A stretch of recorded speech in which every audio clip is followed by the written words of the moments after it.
notice form today shows the pure distinction. This information, this source that came forward, it's a paid informant by the FBI. This has nothing to do with Giuliani. This has nothing to do with the information that he brought forward in 2020. It's totally separate, and it's extremely credible because he's a paid informant. I made some notes after I left the SCIF based on the information, and I'll share that with you guys right now. Basically, what was happening there is back in 2015, 2016, Burisma was looking to buy a U.S.-based oil and gas company. And this came from being advised by Hunter Biden and his partners. Biden said Shokin was corrupt. That was around the time of this meeting, was when Joe Biden, as vice president, had said that the prosecutor Shokin was corrupt.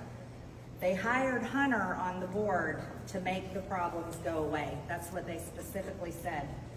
Hunter advised that they could raise more money if they bought a U.S. company. So the informant was trying to do the right thing and trying to advise Burisma that they shouldn't go this route. They should hire an attorney, work out their problems that they were being investigated for because they were having other legal problems.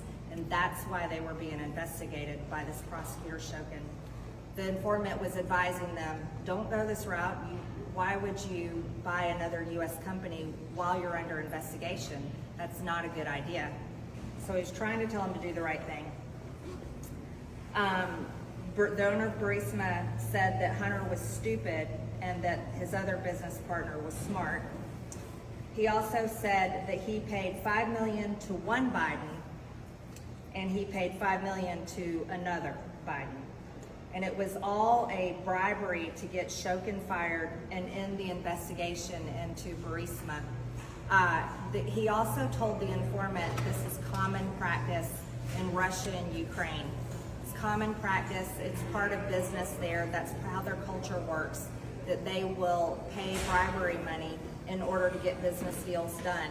And that many businesses, they take that into account, they put it in their budget basically when they're preparing to buy another company or start another company, that's just normal.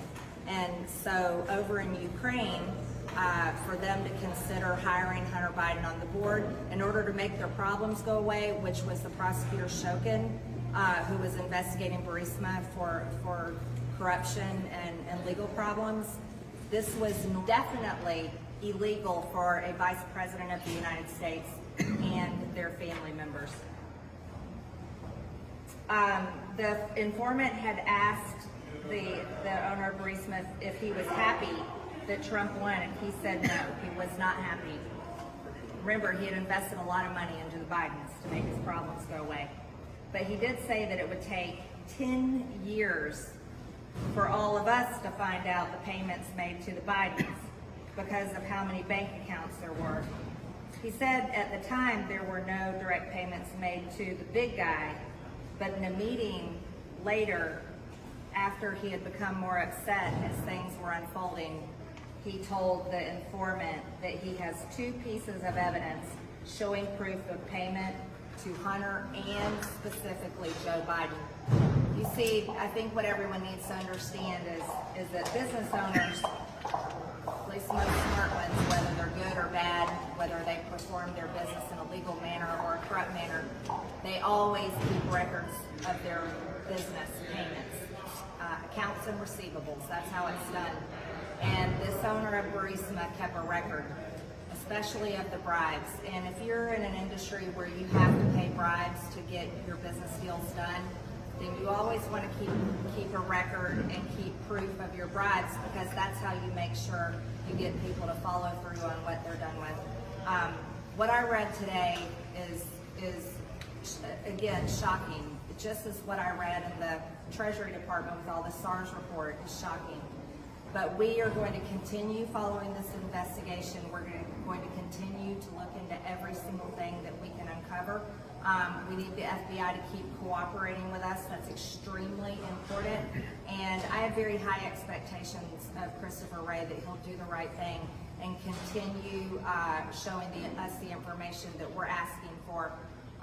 What I'm upset about, though, is the FBI doesn't think the American people are worthy of this unclassified information. I certainly do. I think the American people deserve to see it and know every single bit of it. That's why when I left this gift, I made all my notes on this piece of paper here so that I could explain everything to the American people.